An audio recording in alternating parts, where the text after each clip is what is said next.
Interhumans, and we're live again. Okay, I'm a little early, but like I don't, yeah. So, how's your week been? Mine's been interesting. Mine has been so interesting. In fact, it is what sparked today's little discussion.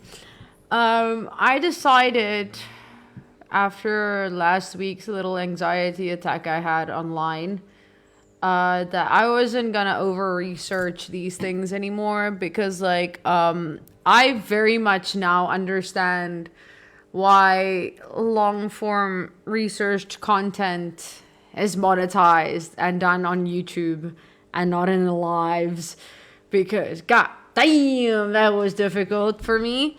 Anyway, here I am, back again, putting myself through this. But I didn't prepare an introduction, but I guess that one pretty much worked really well for where we're going with this topic this time.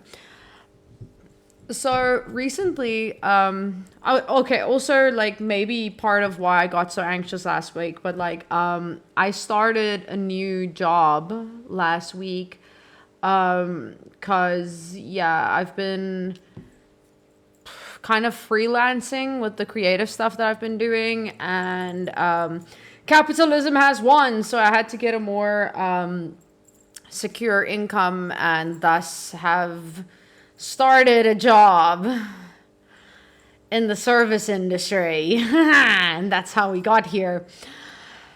Cause just to start with, like, what happened today, for example, because I had a different angle planned for this, because there was this Umpaville video that I saw on YouTube, which I'll still, like, put the link for that on here, because, like, I probably will end up talking about that as well, because that's just like a whole other barrel of fish. But let's just start with, like, the service industry. So the service industry in general, I think, is something that people usually equate to people of lower means. This is not just their monetary value, please note. Like, yes, the service industry inherently does offer lower incomes, but what is more triggering to me on this one is actually the inherent value that people outside of the service industry assign to service industry workers, because people think that if you are working in the service industry, that you're someone who, like, failed at life. But that's not always true. And the reason I say that is because more and more, because of the fact that we are a capitalist driven world, more and more people are having to default back to work that is not in their pay grade, that's not in their intelligence grade. People are doing menial jobs for little to no income. It's actually really, really scary being out in the job market at the moment. And also just thinking about the people that are busy coming into this market, like the young people that are coming there, because, like, I'm 35 in a month, and I had to go back into the service industry now. And I'm just thinking about these, like, quintessentially kids all coming out. Like, the schools are just churning. Like, it's just churning. More kids are coming out. People are earning degrees. Well, more, they're earning student loans, because the degrees don't mean anything anymore, because even people, highly educated people with degrees, end up working in the service industry in some way or other. Either they're doing some form of corporate sales when it comes to, especially the crypto brokers. Like, oh my gosh, in the crypto brokerages, there's so many people doing basically call center work for crypto brokers, but they have degrees. They have, like, solid ass degrees, but they can't find work in their industry. You have people with education degrees. You have people with it's insane. A lot of people start working in the service industry to kind of like help them out a little bit while they're starting their studies. And then they get stuck in the service industry because what happens is they can't afford to leave because they're at that point they're earning more in the service industry than they would trying to pursue a degree, like their degree in a career from scratch. But then a big thing is that also the service industry has very much moved online now. And that's like the part where it becomes a little bit scary and a little bit gray. Because for people, usually when they think service industry, they think about waiters, cleaners, concierges, like people who are kind of like the face of a company. That's usually what people think when they think service industry. They don't usually think of someone like telesales.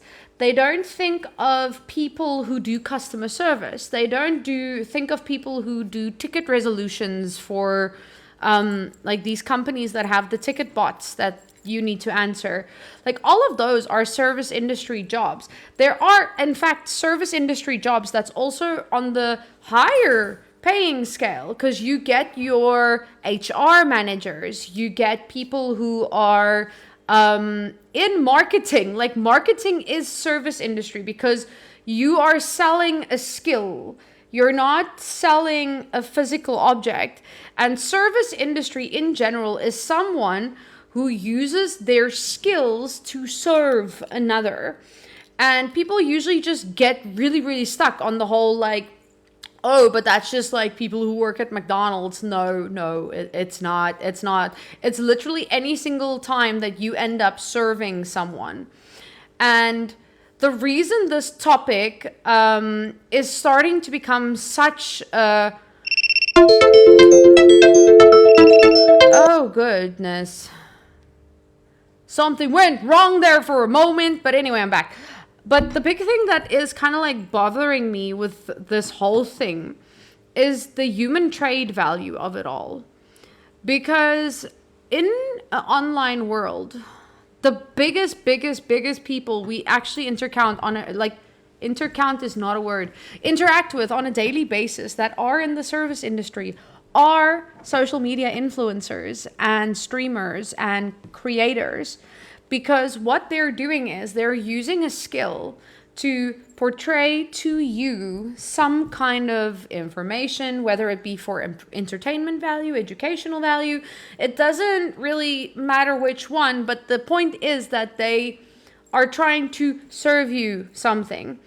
And because of the inherent non-human function of it, let's just call it that, it's making it really difficult for people to then come into real life and interact with real life service workers as if they're people.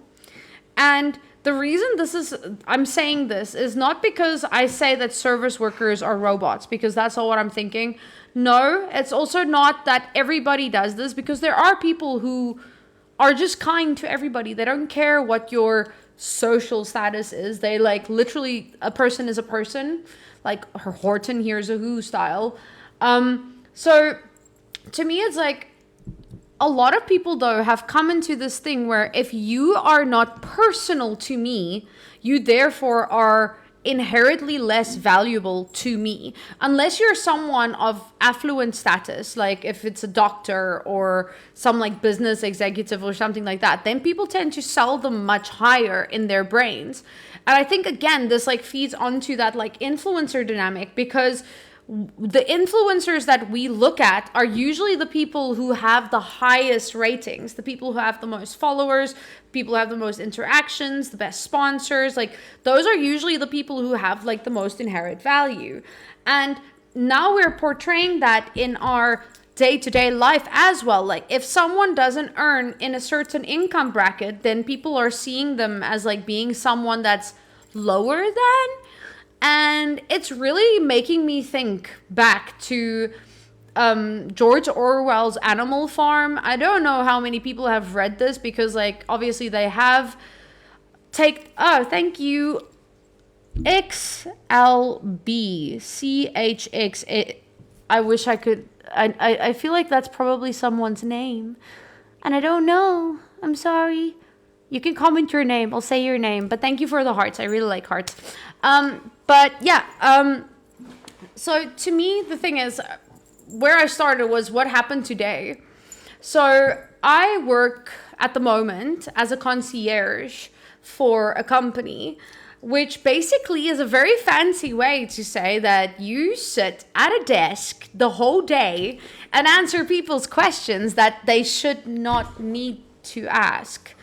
I kid you not. The questions I get the most is literally, how do I get to the next floor? Like, how do I go up?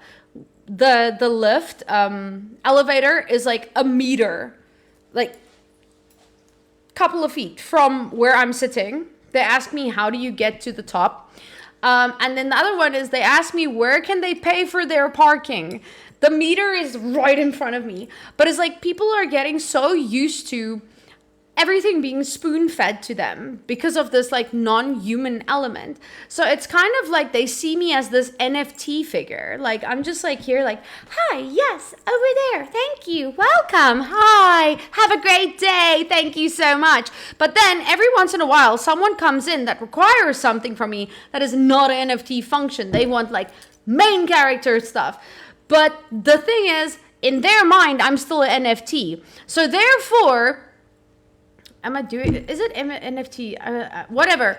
It's a non-person player.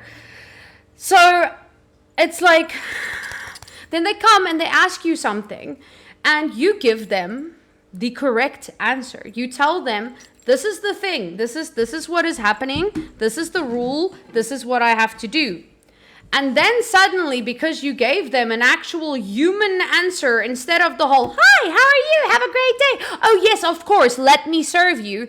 No, now I'm opposing that view and I'm actually being like, sorry, but you have negated something that was your responsibility, not mine. It was your responsibility to carry through whatever the thing is that you're supposed to be carrying through.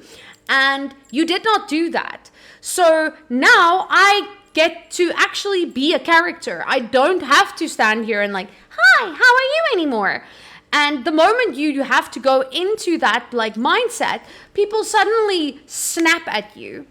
And for me, the fact that you as a person can be so disrespectful and mean to a person that basically has no right to defend themselves, because I don't know everybody's country, but I know like this is an inherent rule in like a lot of countries, the whole like the customer is always right mentality. But especially here in South Africa, the customer is always right mentality is next level, my dude, like next level. So you cannot defend yourself. You don't even have the call the manager option here, because I can bet your bottom dollar the manager has already left the building. You are working at like a really low pay rate, having to do things that are well above your pay scale, because you have to now address this person directly as if you were the manager, because you are the face of this company. That is why they put you there, so that they do not have to deal with this. And these people, like I said, they think you're an avatar, and now suddenly you're not allowed to be an avatar anymore because you have to impose rules on them. And they get so disgustingly rude to you. And the only thing that like keeps happening in my brain when I see someone do this, I just check out and I go into NFT mode, but like kind of just reciting the same phrase over and over and over again, like, oh, I'm so sorry. Yes, unfortunately, this is the rules. I cannot change it. I'm so sorry for the inconvenience. I hope you have a lovely day. Oh, yes, I know. That is so horrible. I am so sorry. Like something along that line. You're just apologizing the whole time, but like they're just screaming at you because of something they did. Like the number one issue that people like decide to freak out on me about is because they lost their parking ticket. They lost their parking ticket, and it's my responsibility now because they have to pay a fine to get a new ticket so that they can get their car out of the parking lot. Like what is like, I get it. I get it. I get it. Nobody wants to pay for something like that. You don't want to. Who wants to pay money just to get your car out of a parking lot when, like, literally we're losing nature to have parking lots and we still don't have enough? And they are quite expensive. Like, a lot of parking lots are really, really expensive. And the facility that I work at is also a medical facility for people who are quite ill. So, like, I understand, like, you're already paying so much money, you don't feel well. Like, 95% of the time, the person that comes to my desk just had, like, some round of therapy, so they don't feel well. So I get it. I really do get it. But then you get these people who, and it's usually not the sick person. They're usually the person who understands, and they're usually the person who treats you with dignity and respect. It's usually some entitled family member. And it just, like, comes back to that whole thing of, like, what are we doing? Like what are we doing here? And I mentioned the Oompaville video earlier, and, like, just to try and get back onto topic of, like, the fact that, like, the internet is involved in this, because, like, I feel like I just kind of, like, went on a tangent about my day. There was this Oompaville video that I mentioned earlier where this creator, let's call her that, again, I will link, I will upload a highlight reel, and I'll put, like, the link in there for the Oompaville video. It's actually alarming. It's almost funny, but, like, it's not, because it's such a serious problem. But I will get the link to you guys. So the big thing is that I was, like, seeing is that this creator is posting, like, one of these, like, videos where you kind of raise awareness about, like, some dangerous creator. Oh my god. So she posts a video talking about this guy who is also a creator, but, like, he's, like, one of these spiritual influencers. He does these, like, spiritual retreats and, like, all that kind of stuff. And she also does this kind of stuff. But then she decided that he has now, on the astral plane, like, I don't think she knows what she's talking about. I think she's literally looking for buzzwords and just, like, adding them into the thing, because she has a spiritual team and, like, all these things, but she's a spiritual leader. Like, anyway, but yeah, so she goes on this tangent, like, basically, like, calling this guy a gaslighting narcissist that, like, abused her for, like, by, like, going into the astral plane. I shit you not, going into the astral plane and then starting an emotional spiritual relationship with her in the astral plane, even though in their physical conversations, their physical real conversations, they've never met before. They've only spoken, like, one time before when she wanted to, like,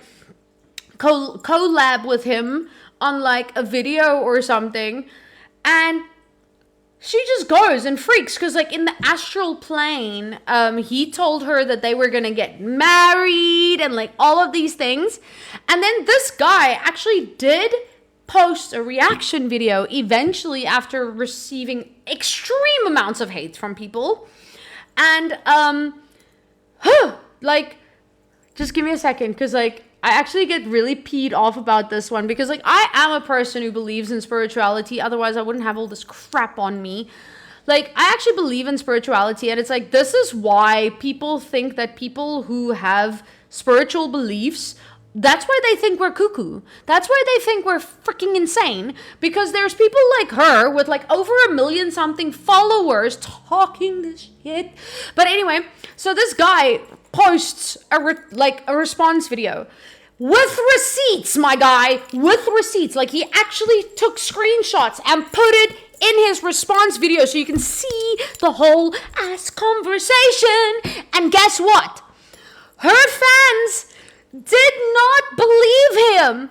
They made reaction videos to his reaction video saying how, like, this is spiritual gaslighting and stuff. And I'm just, like, sitting here and I'm like, what are you doing? What are you doing? Like, This guy did nothing wrong. He has a full-time partner. He just has like some spiritual practice, living his best life.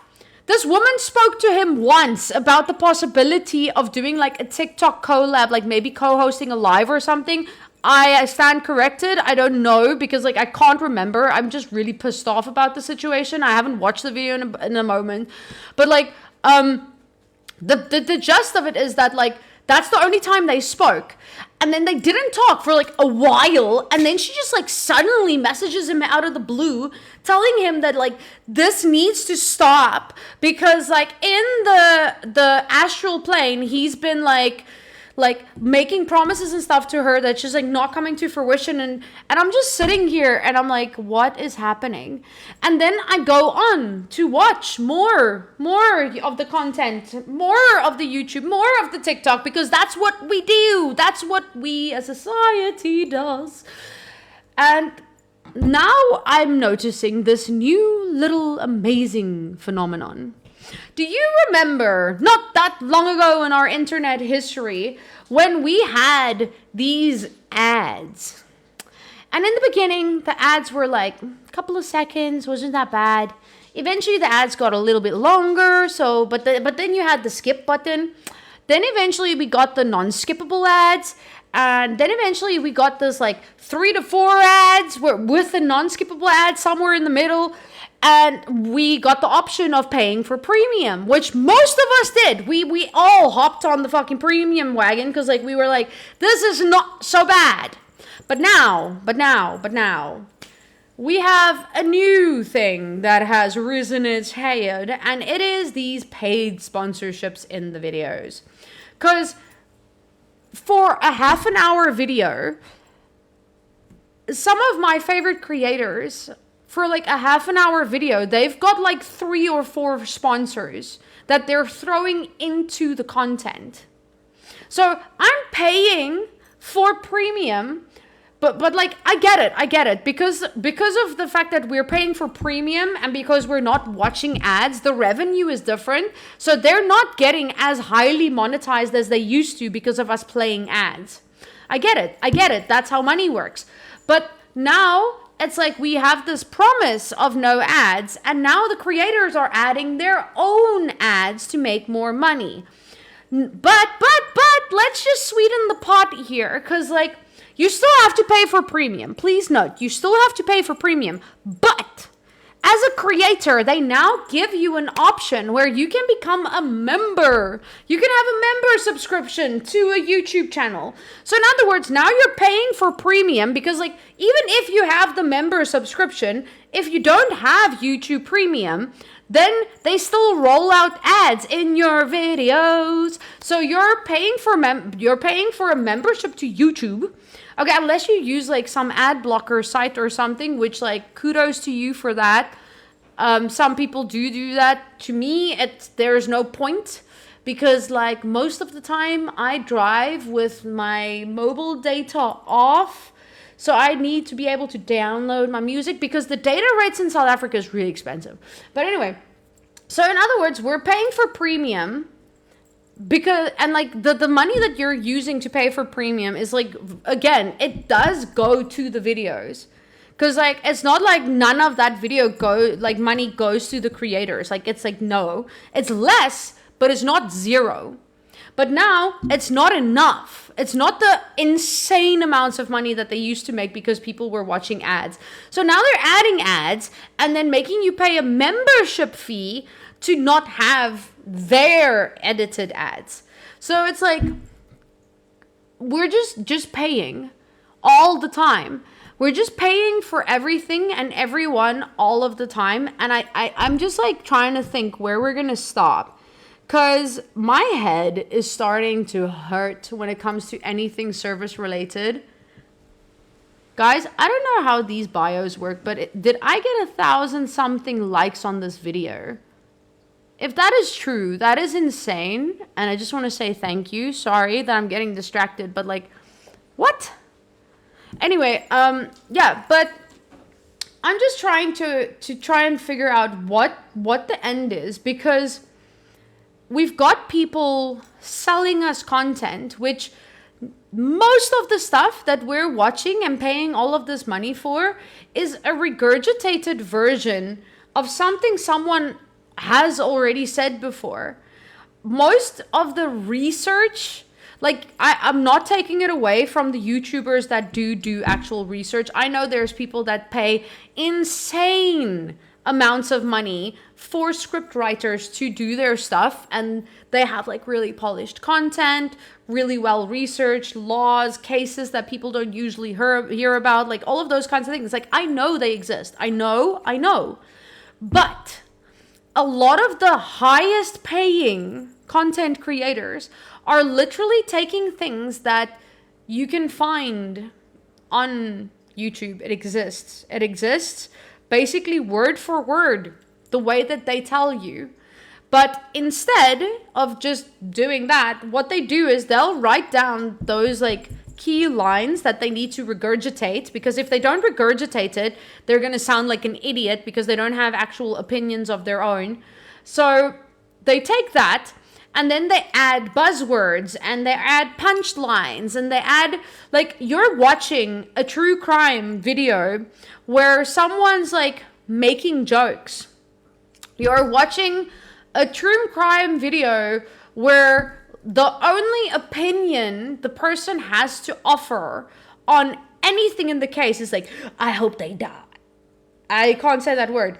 I hope they unalive from this world. That's the only thing they offer. The only thing that they offer, they don't offer any new insights. They don't offer any new perspectives. They literally just regurgitate the same stuff over and over again. And I feel like I'm regurgitating this from one of my prior videos because this is a topic that has really been peeving me off for a moment now. Like, not just today. It's been an ongoing thing.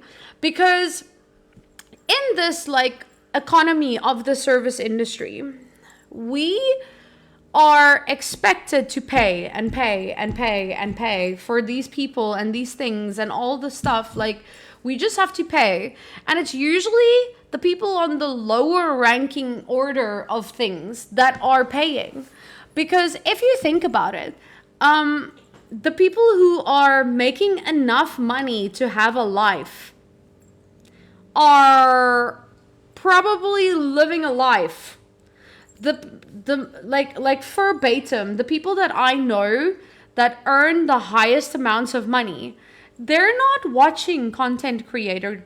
Like, if they're watching something on YouTube, it's usually music.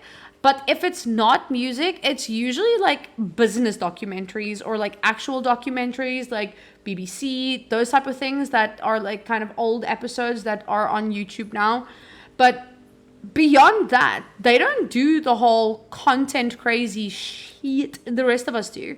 And that's the thing. Like, these content creators are making millions. This isn't hundreds, this isn't thousands, this is millions. Not in rand even, it's dollars and euros. This is insane amounts of money in insanely high currency rates. That they're making all of this money, and who are they making it off? They're making it off of the people in the service industry, because we are the people who get home every single day exhausted from dealing with horrible human beings and just kind of wanting to be a robot at that point. They have achieved their goal. They've turned us into a robot at that point, because the only thing we want to do is get home, preferably eat something like mildly nutritious, but like that is also like it's something nutritious, but like something quick to make, because God knows we don't want to be spending time on that. And then shower. I know a lot of people like to pretend like they shower every day, but a lot of people don't shower every day because of the fact that literally at the end of the day, you are so extremely exhausted from dealing with people treating you like absolute crap. And I want to blame the internet completely for this, but I can't, because this is not a new phenomenon. The whole thing of like the service industry people being treated like horribly. This comes from way before we had apartheid in South Africa. It comes before the segregations in America. It comes before, like, it comes before everything. Because as far as you go back, there where power exists, so do slaves. And the slaves are usually the people who have no other option but to work themselves to the bone before they eventually come to a point in their life where they just kind of have to stop.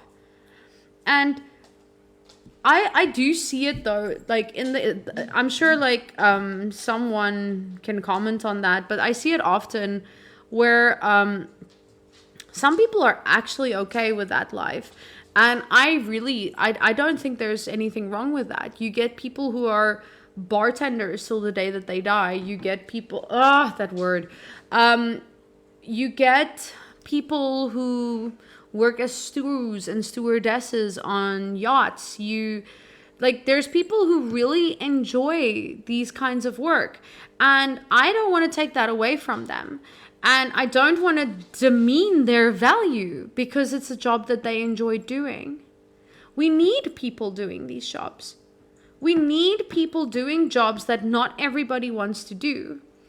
Where my problem comes in is when people start treating other people as non-people because of their status and the industry that they work in.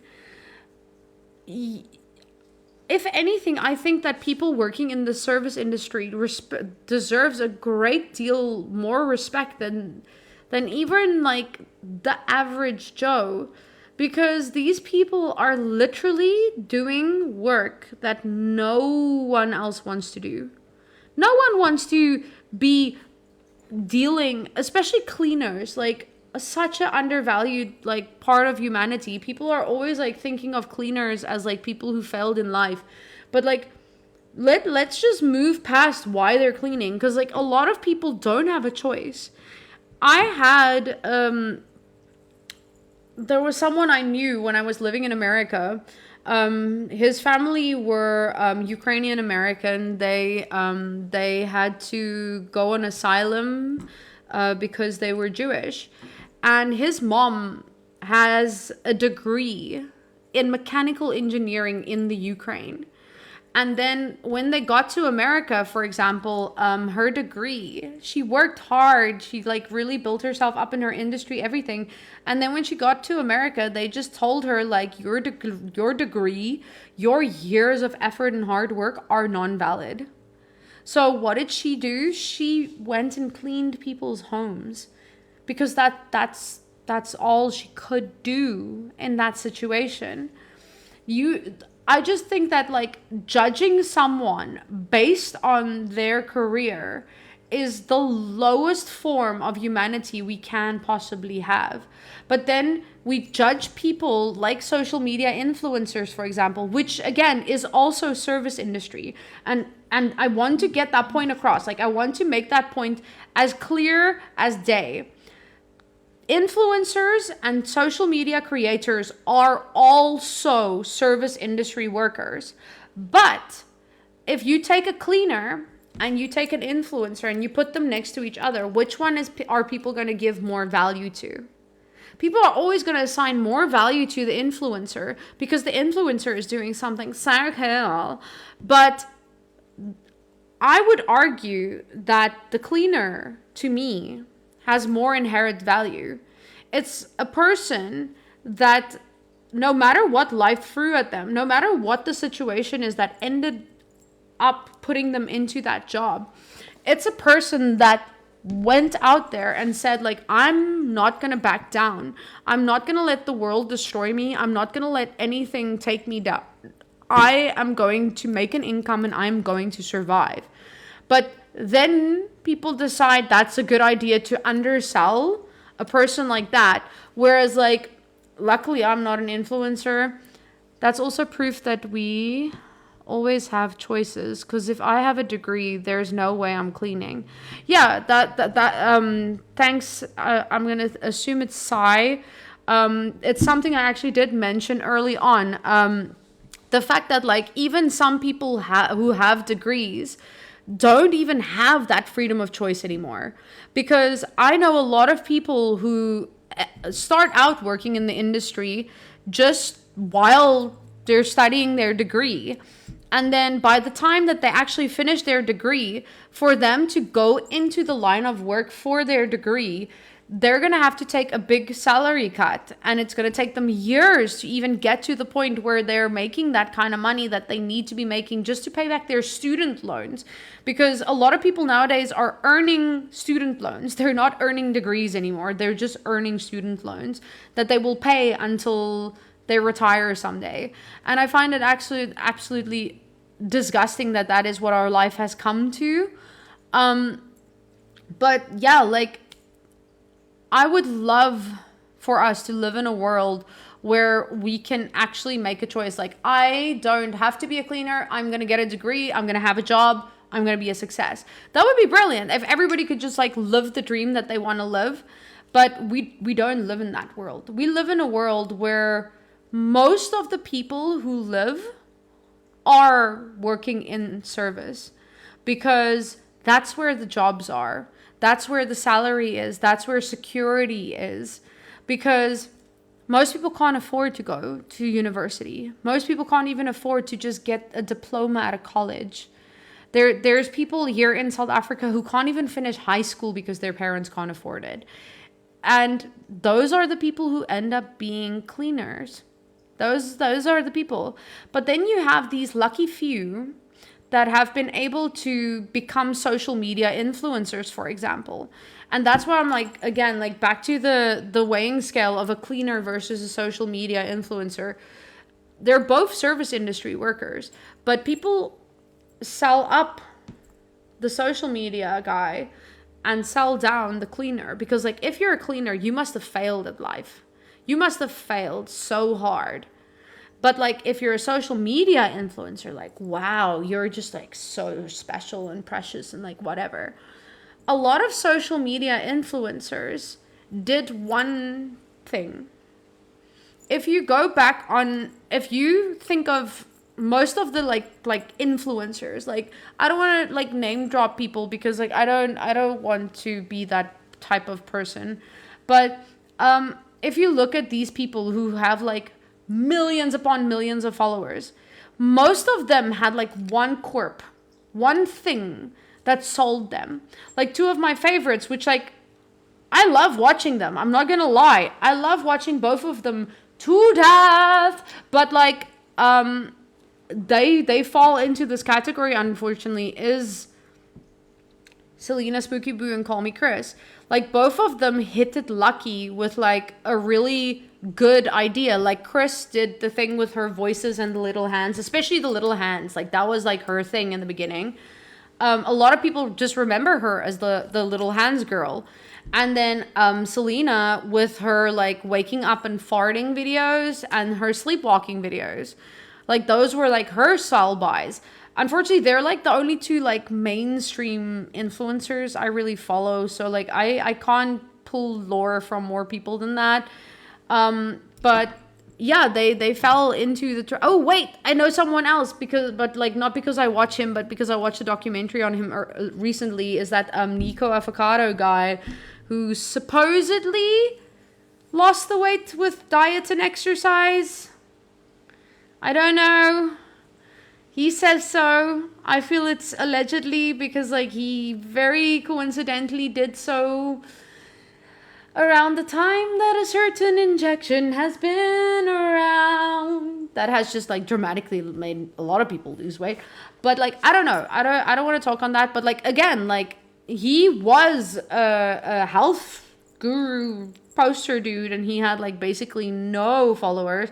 Then he became loud overweight and he started doing like mukbang and stuff, and then it like that was his thing. But isn't that the life we choose and still choose today? Not communist, but that's what freedom costs. See, the thing that I want to say on that is that freedom will never exist again. The moment that we started putting a price tag on things, we no longer have freedom. Because even if like you think about the buy one get one free aspect of something, you still have to buy something to get something, so there's still a price tag. And I promise you the second one is also not free, because the second one is calculated into that cost. The markup on the original product is so high that they can validate doing that and still somehow make a profit. And that just is more alarming to think of, like how much they're screwing us over. But yeah, the concept of freedom doesn't exist in a capitalist society. In a capitalist society, freedom is for sale. Because if you were truly free, if anybody was truly free, their choices wouldn't be to either try and get famous or work as a cleaner. Like that those two polar opposites wouldn't even exist. If we were truly free, we would have more painters, we'd have more singers, we'd have more writers, we'd have more farmers. Like, so many people would just love to be farmers that I know, but they can't because they can't afford a piece of land. People wouldn't be renting until they pass. People would be owning homes. People would be owning land. If we had real freedom, if we had real freedom to choose, then our choices would look a lot different than they do. We do make the choices that we make, but we only get some of the options to choose from. We don't get all of the options, and that's where freedom starts to become missing. Because the moment that our options are being restricted, the moment that someone can tell you choose A or B, you no longer have freedom of choice. And that's why I don't believe it's the life we choose. It's the life we have to survive with. People don't always have the options that we think they do.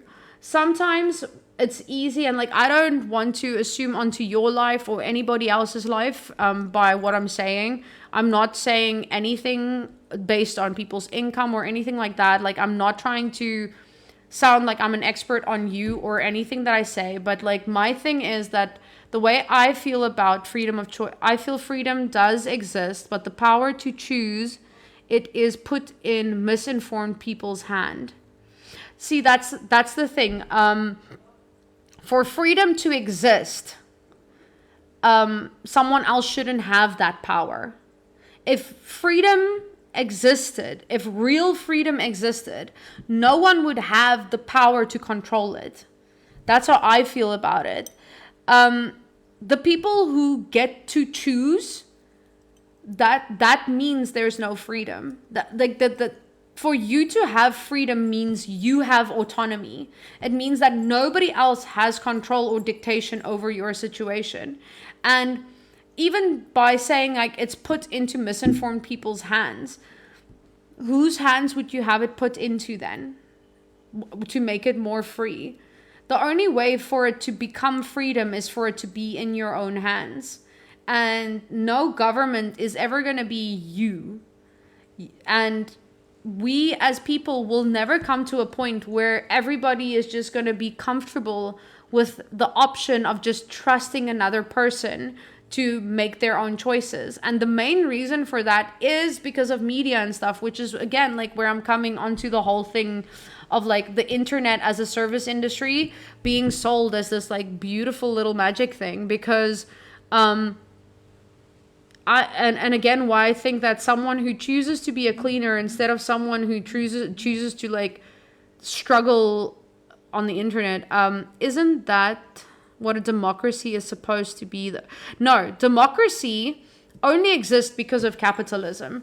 Like, when you go and look at the whole like democratic vote thing, democracy was kind of like formulated as this idea to control the masses, but it never really manifested into something. For a world to be truly democratic, Okay, I know we're going off topic now, so sorry for whoever, but like I like this. Thank you for commenting alongside, by the way. But for a democracy is like very much the same as freedom. If we had true democracy, it means that every single choice that gets made in the country will be voted on. Not you vote for a government you think you can trust. If it was truly democratic, it would kind of be like in the movies when you see these like folksy villages and everybody goes to the town hall on a weekly basis to like talk about things and vote about things. That's true democracy. Every single choice gets decided between the mass, not a government that was elected that we don't even always know if we really elected them, because like, do you trust in South Africa it's the IEC, I don't know what they call it in other countries, but like, do you really trust whatever this elected body is to not be biased? Like, you hear it every time there's an election in any country and the guy that's not like the most popular vote wins, then everybody's like, oh no, but they rigged the votes. So it's like, okay, how much do we believe in democracy then if we don't even believe that our votes count for something? Many people don't even vote anymore because of this problem. Like, we get sold all these, again, like buzzwords. Like, it sounds brilliant in practice. It sounds great because like even on the like let's leave like the whole like communism thing out of it. Let's just like go with socialism, which is like the main idea that communism was formed around. Let's go with socialism because we're talking about democracy, for example. In a socialist society, everybody's equal, everybody gets the same. Like nobody gets anything different. But now the thing is, and this is where like where the capitalists are fighting against the socialists, for example, because if you had a socialist society, everybody gets the same, period. But now you have, again, this fear of like, but what about, and this is what's happening right across the world, whether you're capitalist, democratic, I want to say, the one that Castro was, communist. Whether, it doesn't matter which political view you belong to. In every single country you see this, where people are exploiting the aid system by like having too many kids, not working, getting disability grants when they're not actually disabled. Like that's why things are so difficult, because we can't trust anybody. And why can't we trust anybody? It's not because someone, like, we don't know everyone. Like, you literally, no one in this world, like, okay, the internet makes us feel like the world is a lot smaller and like we get to know a lot more people. But if you realistically think about it, you can't meet everybody. But because of what we're seeing on the internet, what we see in movies, what we read in newspapers, what we read in books, because of what we're seeing, hi Zanny! Guys, my best friend just joined the live. I love it. Anyway, so based on like what we see every single day, we decide that, okay, this is what the world looks like. But we are so scared of what people might do to offend our right to things. But that's where it gets a little bit dicey again. Because the moment that we look at the whole situation of just equity balancing, for example, whether you're communist, whether you're democratic, whether you are a socialist, it doesn't matter. People are constantly exploiting the system, and donkey so people are currently people are constantly like just exploiting the system, and this is the part where like I'm going to try to come back to the main topic of like service workers and the internet. Like, people are exploiting the system, and to have free choice for what kind of jobs you would like to do, you need to actually like legit start thinking about what it would mean for people to have the real freedom of choice, for people to choose what the job is that they would like to do. I can promise you, there is no person in this world that actually wants to be a cleaner. It's something they do because they need to be able to earn an income to support themselves, support their families, all the different things. But it's really difficult because like I don't know if Sai is still here. Oh yeah, Sai, you're still here. But for us to have freedom of choice, for us to have true democracy, that would require a great deal of sacrifice from the masses to be able to sustain that. And most people will never, ever, ever feel safe enough to give that much power to another human individual because we don't trust other people. We don't trust people to respect our interests. We don't trust other people to actually hold what we want in life as value as well. And that's where it gets really difficult and really complicated, because a lot of people do undersell the value of people in service industry. Again, like the influencer versus just like a cleaner thing. I know it's like two very extreme sides to go to, but like just to explain it, what does an influencer do? Influencers literally live a pretty decent life. Like a lot of them, wow, like not even decent. Like decent is like lowballing it. But like influencers, they live on this bar. And then you look at a cleaner, which is somebody who's literally giving everything. They're giving their health, they're giving their life just to work and serve others, just to make enough to survive. But somehow this person gets demeaned. This person gets treated like they're less than this internet god, for a lack of better word, or judgment really. And the only thing that I don't understand is why it is so important to people to, oh yeah, my alarm's going to go off soon to tell me I'm on my hour. So let me try and wrap this up. But like, I just want to understand why people feel they have the right to treat another person as less than because they didn't necessarily reach some kind of invisible goal that that person set for themselves. For most people, the goal is really just to survive because they're trying to be very realistic with what it is that they can expect from this world. And I think it's really sad that that is the reality that we live in. But I also think that until we as a human species start realizing that that is our reality and that we can't change it, we don't have freedom of choice anymore. We have freedom of the choices presented to us, but we do not have full freedom of choice. We get to vote for a government, but we do not have democracy. We never will, probably, if things keep going this way. And there's questions that we need to ask ourselves, and there's questions that we need to ask others to make this world make sense. But when it comes down to it, the only person that really matters is you when it comes to that question. Are you willing to be part of the masses? Are you willing to be someone who doesn't ask questions, someone who makes assumptions, someone who makes other people feel like, lack of a better word, shit? Like, are you willing to be one of them? Or are you someone who wants to rise above, someone who wants to ask questions and see the world for what it really is? Because it really is that easy. Just one small act of kindness every day.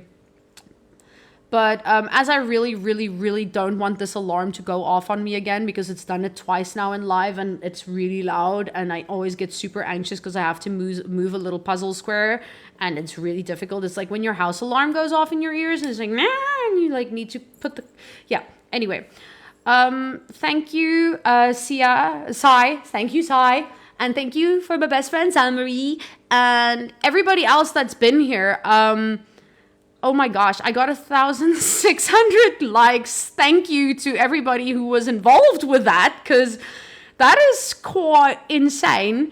But yeah, I'm gonna keep doing this weekly. I'll go back to the Thursday time slot from next week. I just think that's like, I'm gonna try to always keep it on the Thursday time slot, mostly because like it works better with my schedule. But I will always like keep posting the event to my TikTok page, and then I will put that link for the Umpavel video in the highlight reel that I will post. And I usually chime in around 6 to 7 South African Standard, SAST, or GMT +2 for whoever needs to Google that. But yes, Thursdays at 6 to 7. I just did Wednesday this week because I have to work late next week, like tomorrow and Friday. But yeah, it's been really, really cool having you guys here, and it's been really fun doing this. Yeah, I'm gonna chime off. But again, thank you all so much for coming. Thank you so much to the people who've been giving gifts and likes and all of the beautiful, beautiful things. Yeah, this is wonderful, and you guys make me feel really special and seen and heard and all the things. But that's it for me this week. I'll check you out next week again. I love you, interhumans, and that is c'est la vie. Love you too, my Mikey.